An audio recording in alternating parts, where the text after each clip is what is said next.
요오드는 우리 몸의 모든 분비샘을 관여하는 가장 중요한 영양소거든요. 분비샘이라는 거는 우리가 눈도 항상 분비가 되고 마르면 안 좋고 건조해지고, 또 분비샘이 어디 있냐면 우리 위장도 분비샘이고, 또 갑상선, 유방, 자궁, 난소, 전립선 이런 것들이 다 분비샘이에요. 그런 분비샘의 병들은 요오드에 결핍이 되면 어떤 증상이 온다거나 아니면 혹이 생긴다든지 아니면 어떤 그 분비가 잘 안 된다든지 이런 증상이 오게 됩니다. 그래서 요오드 자체가 그런 그 건강한 분비에 관여하는 가장 핵심적인 영양소이기 때문에 암 건조증에도 효과가 있는 겁니다. 뭔가 분비되는 거. 그러니까 노인이 되면 피부가 건조해지고, 피부도 거대한 분비샘이고, 그 다음에 또 몸이 안 좋으면 눈이 건조해지거든요. 눈도 분비샘이고, 분비가 계속 끊임없이 되죠. 입안에 침도 분비가 되는 거죠. 하루에 침은 한 2리터 정도 나온다고 되어 있거든요. 위액도 분비가 되는 거죠. 그 다음에 우리 모든 그 성호르몬 기관인지 호르몬 기관들도 다 분비샘이고, 그런 분비 기관을 관여하는 가장 중요한 영양소가 요오드예요. 그래서 요오드가 부족한 분들은 눈 건조증을 비롯해서 피부 건조증, 갑상선 저하, 아니면 전립선 쪽 문제들, 모든 분비샘들이 뭔가 기능이 떨어지는 것이 올 수 있습니다. 미역을 통해서 섭취하는 거 도움이 되죠. 우리나라 같은 경우는 예전부터 출산 후에 산후풍이 오는데, 산후풍이 이제 일종의 요오드 결핍 증상 중에 하나거든요. 그때 미역국을 먹이는 이제 어떤 먹는 그런 이제 전통이 있는데, 그 미역국을 통해서 요오드가 섭취가 되면 많은 부분 도움이 됩니다. 일례로 전 세계에서 가장 호르몬계 쪽 분비를 작용하는 갑상선, 유방, 전립선, 난소, 자궁 쪽 암이 제일 적은 나라가 일본인데, 일본에서는 타 외국보다 요오드 섭취량이 굉장히 많아요. 긴 미역 다시마를 거의 우리 국제 하루 용량보다 한 거의 수십 배에서 100배까지 먹거든요. 일본 사람들이. 그래서 그 미역국을 먹는 것들이 눈 건강, 분비샘의 건강에 도움이 된다. 그렇게 말씀드릴 수 있습니다. 안구 건조증은 이제 요오드 단일만 가지고 오는 건 아니고 여러 가지 생활 습관도 작용하기 때문에 생활 습관 규정도 중요하죠. 먹는 것부터 중요한데, 그런 거 일단 요오드를 먹게 된다 그러면은 용량 같은 거는 우리 몸에서 요오드가 부족한지 안 부족한지는 그거를 알 수 있는 건 증상을 통해 쭉 보는데요. 실제로 용량은 안구건조증을 치료하기 위한 용량은 사실 나와 있는 건 없고요. 보통 하루에 우리 몸에서 한 12mg 정도? 사실은 그 정도를 먹으려고 그러면은 12mg 먹으면 몸에는 모든 장기에서 요오드가 충분하게 아주 건강하게 유지가 됩니다. 12mg 정도면은 하루에 미역국을 최소 한 4-5그릇 정도 먹는 용량이 돼요. 그러니까 실제로 생선이나 이런 데도 해산물에는 요오드가 많이 들어가 있는데, 바다에서 나온 것들은. 근데 이제 내륙 지방에서는 많이 못 먹잖아요. 그러니까 바닷가에 있는 분들은 많이 보충이 되고, 근데 하루 3끼를 거의 미역, 김, 다시마 이런 걸 많이 드셔야죠. 근데 그걸 음식으로 어느 정도 용량을 딱 해야 될지는 정확히 제 식단을 갖다 지금 짜드리기 쉽지 않을 것 같은데요. 요오드를 우리가 보통 먹는 용량 가지고 해롭게 될 용량을 먹기는 사실 불가능하고요.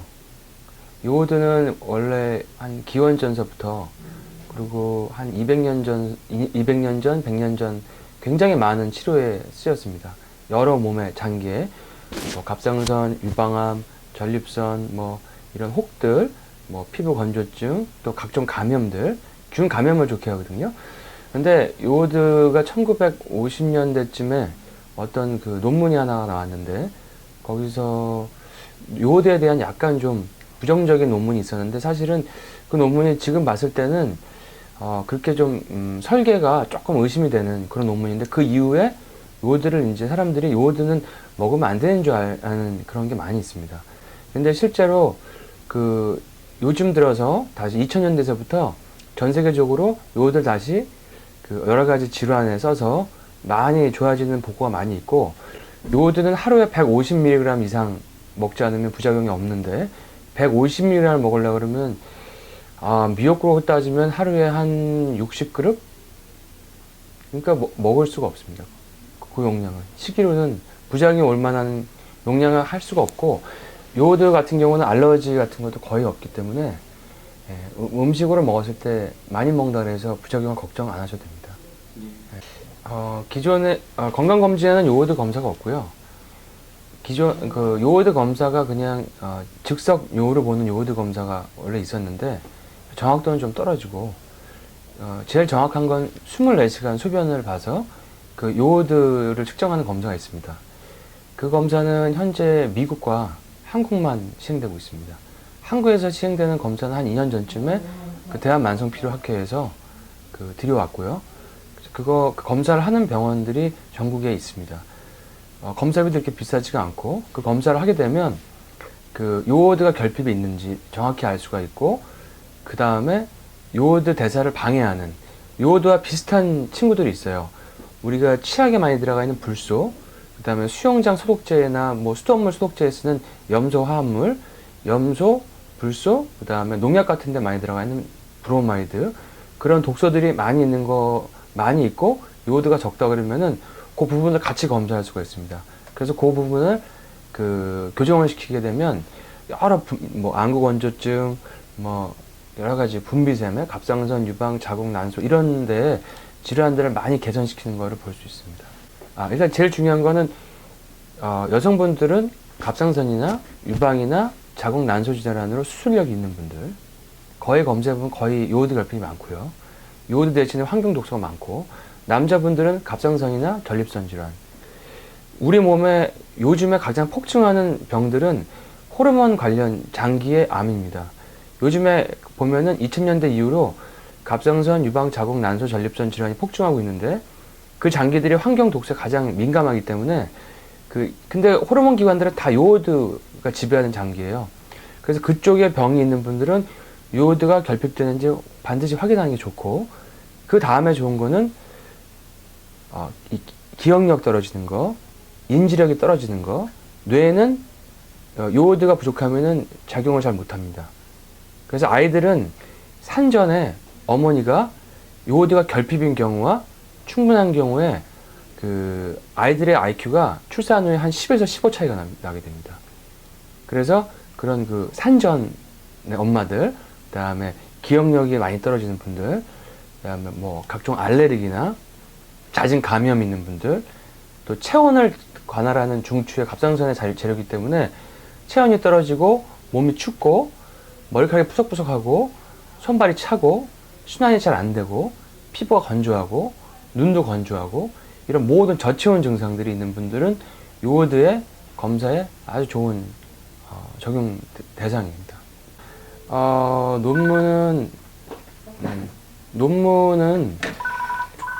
논문들은 이제 요오드를 먹고 환자들의 어떤 갑상선이라든지 유방이라든지 이런 호르몬 분泌 기관이 병증들이 많이 좋아지는 사례도 굉장히 많고, 그런 논문들도 있습니다.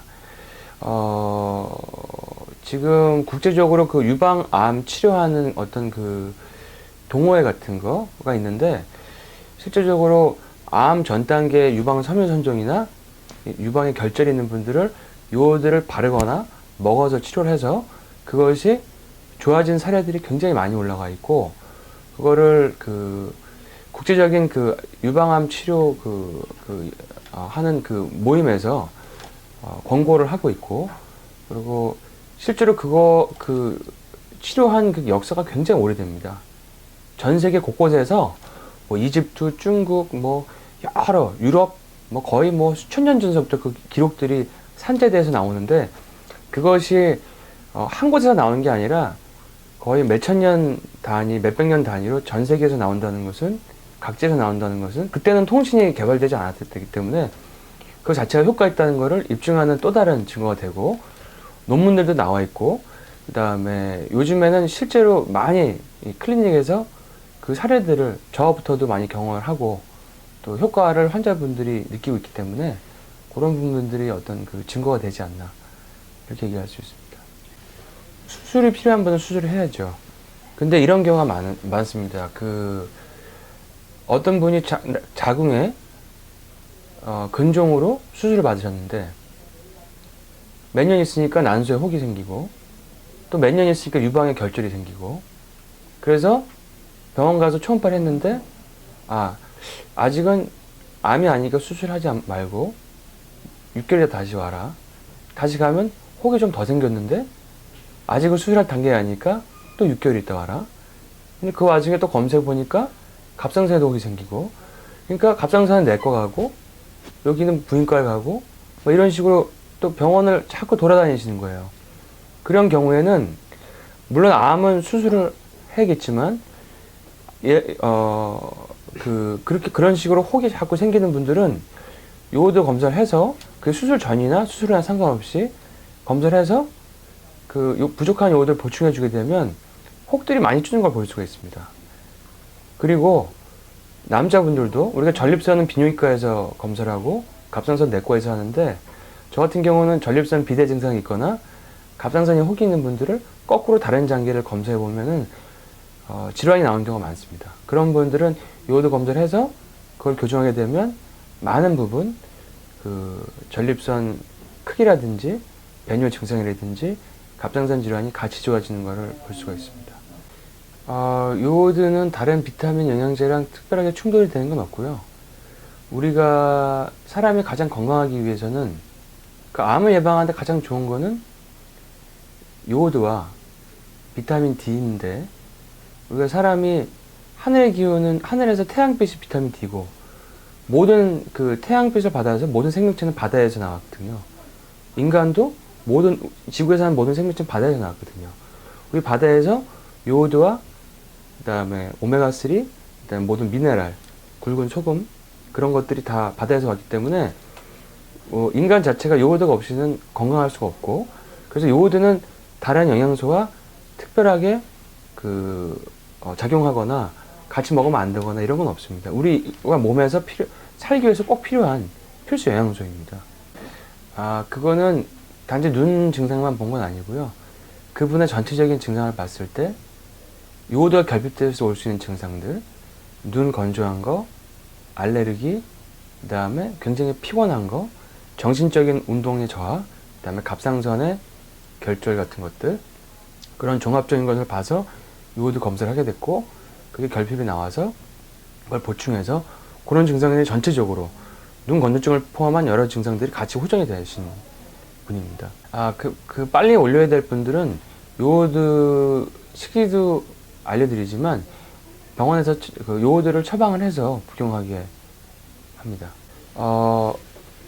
빨리 요오드 수치를 올리기 위해서 보통 하루에서 한 25mg에서 한 50mg 정도 증상이 심한 분들은 그러니까 일본 사람들이 먹는 게 한 12.5mg 정도 된다고 보고가 되어 있는데 한 25에서 50mg 정도를 병원에서 처방하는 요오드 영양제가 있어요.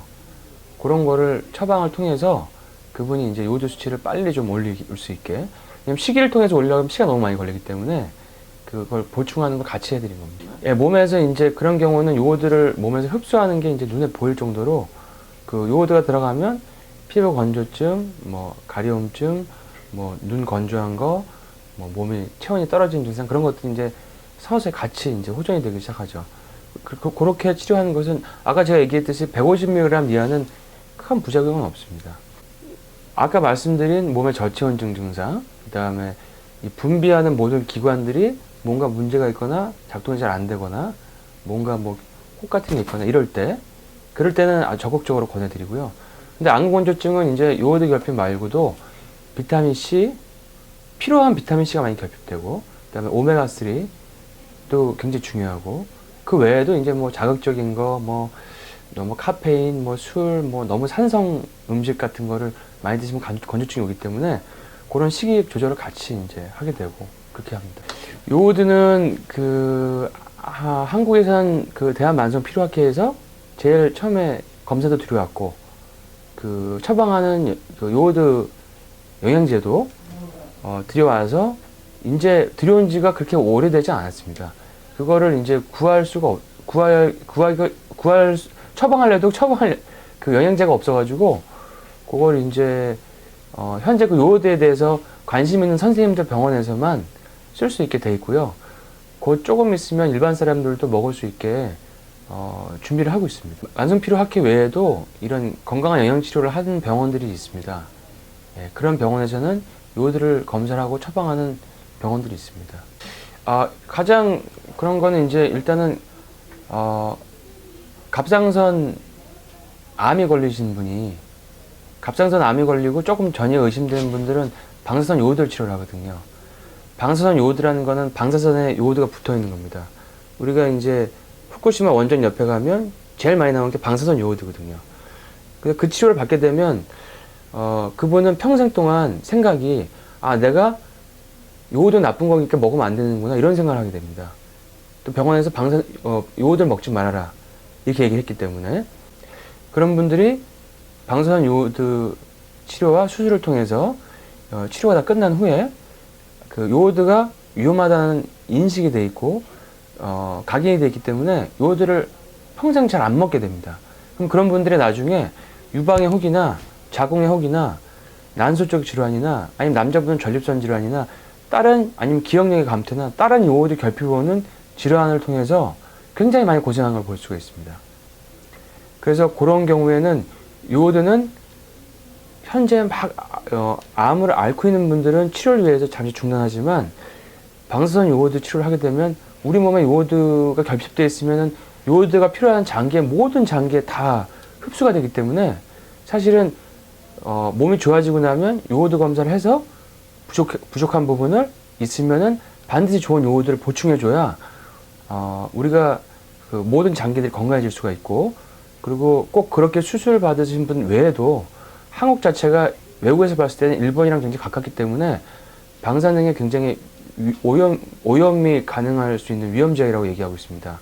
그래서 얼마 전에 올해 1월 달에 미국 정부에서 요오드를 1,400만 정을 구입을 한다고 제가 알고 있는데, 그것들은 이제 그렇게 먼 나라도 요오드 결핍에 대해서 걱정을 하고 있는데 우리나라는 바로 옆에 붙어 있거든요.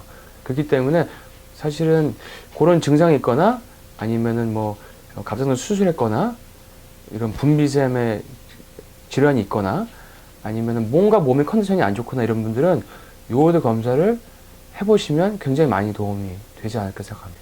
요오드 자체는 나쁜 게 아닌데, 나쁜 요오드가 나오는 것은 그 원전에서 나온 요오드죠.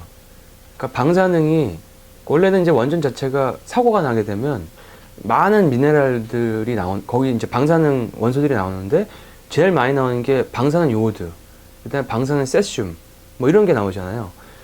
그런 요오드는 나쁜 요오드죠. 나쁜 요오드. 그거는 이제 몸에 들어가면 그 요오드 장기에 침투를 해서, 근데 방사능이 같이 들어가기 때문에 몸에서 안 좋은 역할을 일으킵니다. 우리가 이제 옛날에 체르노빌 같은 때도 어떤 사태가 일어나게 되면 주변 국가에서 요오드 장기, 갑상선 암이라든지 백혈병이 굉장히 많이 일어나거든요. 요오드 결핍이 되면, 혹은 몸에 요오드 대신에 방사능 요오드가 들어가게 되면은 그런 그 백혈병이나 갑상선 질환, 암 질환 같은 게 많이 일어나거든요. 그 안 좋은 요오드는 그 인간이 만들어서 오염된 요오드고, 우리가 보통 알고 있는 요오드는 다 좋은 요오드입니다. 그래서 혹자들은 그래도 일본은 러시아보다 좀 나은 거는 요오드를 많이 먹으니까 조금 더 낫지 않을까, 이렇게 생각하는 사람도 있고, 근데 체르노빌 때보다 더 사태가 사실 좀 더 오염도가 더 높다고 저는 알고 있습니다. 그러니까 방사능 피폭이 되게 되면 우리가 이제 전문 의약품 중에서 피폭 때 고용량 요오드를 먹는 게 있습니다. 며칠 동안. 근데 그 요오드가 그 요오드 얘기를 하시는 건데, 근데 그거는 이제 요오드는 원래 이제 두 가지 형태가 있어요. 아이오다이드라는 게 있고 아이오다인이라는 게 있는데, 두 가지가 같이 합쳐져 있는 복합체를 먹는 게 가장 좋거든요. 근데 보통 병원에서 원래 전문 의약품을 처방한 건 아이오다이드만 있어서 이런 갑상선이나 유방, 자궁, 난소, 전립선 이런 안에는 그 처방하는 전문 의약품 요오드보다는 그 합쳐져 있는, 지금 우리나라로 이제 그 기능의학하는, 영양치료하는 대한만성피로학회 회원 병원이나 아니면 앞으로 이제 또 저희가 들여올 수 있는 국민들이 구할 수 있게 준비하고 있는 그런 요오드 영양제는 같이 들어가 있거든요. 근데 한국은 제가 찾아보니까 그런 게 없더라고요. 예, 그래서 원래 있는 그 전문 의약품 요오드는 조금 그 갑상선에는 작용하는데 몸의 전신에 작용하는 요오드는 아니다. 그래서 조금 부족한 면이 있다. 이렇게 이해하시면 됩니다. 유방이나 자궁, 난소 이런 다른 장기는 상관이 없고요. 치료 중이라도 요오드를 먹으면 결핍인들은 많이 좋아집니다. 많이 좋아지고 뭐 이런 혹들이 많이 줄어요. 없어진 분들 많이 있고 많이 줄고, 그다음에 뭐 유방 한쪽 수술을 하셨는데 암수를 하셨는데 이쪽 요오드를 먹고 나니까 반대쪽 유방이 통증이 사라지고 유방통 같은 건 굉장히 많이 사라지거든요. 그게 유방이 건강해진다는 얘기거든요. 근데 갑상선은 그 방사선 요오드 치료하고 요오드를 먹지 말라고 하는 거는, 갑상선은 요오드 장기이기 때문에 이 암으로 된 세포가 요오드 따라서 전신으로 퍼질까봐 요오드를 먹지 마시라고 하는 거고, 근데 이런 분들도 많아요. 그 갑상선 안에 암이 있는데 그게 그 막을 뚫지 않고 안에 가만히 있는 상태에서는 요오드를 보충을 해도 위험하지 않고 암이 더 줄거나 이 성상이 좋아지는 걸 알 수가 있습니다. 어떤 분들은 사이즈가 많이 줄는 분도 있고 그대로 있는 분들도 있고요. 그런 경우가 많습니다. 근데 일단은 그게 어떤 전이의 위험성이 있으면은, 그럴 때는 전이 위험성이 있을 때는 요오드를 일단은 먹지 말고 전이 여부를 확인하고 치료가 된 후에 그때 요오드를 검사하고 보충하자. 그게 핵심입니다. 제가 검사를 한국에 들여와서 2년 남짓 해본 결과 요오드가 완전히 정상인 분들은 전체 100명을 검사하면 한 20명 정도, 그 다음에 요오드 대사를 방해하는 그 농약과 뭐 환경 제초제, 소독제, 무슨 뭐 살충제 뭐 이런 데에서 나오는 그럼 브로마이드, 그 다음에 치약 같은 데는 불소, 이런 그 할로겐족 안 좋은 독소까지 정상인 사람은 전체 한 5% 정도. 그러니까 두 가지가 다 정상인 사람은 전체 한 5% 정도 이내인 걸로 통계가 나왔습니다. 그 중에서 일부 분들은 굉장한 심한 결핍이 많아요. 그러니까 이런 분들이 있어요. 그 젊은 분인데도 자궁 내막증, 자궁 혹, 난소 혹, 몇 년을 끊임없이 수술을 하세요. 근데 와서 요오드 검사를 해보면 결핍이 굉장히 심하시거든요. 그런 분들은 요오드를 보충해주면 수술을 계속하고 병원을 가던 게 중단이 됩니다. 그것은 사실 굉장히 건강한 좋은 치료라고 할 수가 있죠. 그러니까 요오드가 작용하는 장기의 문제를, 원인을 해결하지 않고 급할 땐 수술해야 되지만 끊임없는 수술을 해서 고통받는 분이 너무 많기 때문에 그런 분들은 요오드 검사라는 것도 있고, 대한만성피로학회 홈페이지에 가면 검사할 수 있는 병원이 많이 나와 있으니까 그런 부분을 한번 보시고 참조하시면 많이 그 건강에 도움이 되지 않을까 그렇게 생각합니다. 요오드는 절대 위험한 영양소가 아니고 요즘에 가장 폭증하는 병들을 뽑아보면 갑상선, 유방, 자궁, 난소, 전립선, 암들, 질환들, 그 다음에 많은 아이들의 그 ADHD, 집중력 장애, 그 다음에 자폐증, 그 다음에 아토피, 그 다음에 어른들은 자가면역 질환들, 건선, 류마티스, 강시성 척추염, 이런 자가면역 질환이 많지 않습니까? 그런 병들을 사실 일으키는 가장 큰 원인이 환경의 오염이고, 그 환경 오염에 그 할로겐족 독소들이 많고, 그것을 건강하게 잡아주는 큰 역할을 하는 게 요오드이기 때문에 요오드가 부족한지 그 검사를 하고 그것을 보충하는 것은 굉장히 현대 그 무섭게 증가하는 그 질병들에 대한 좋은 대안 중 하나라고 말씀드릴 수 있습니다.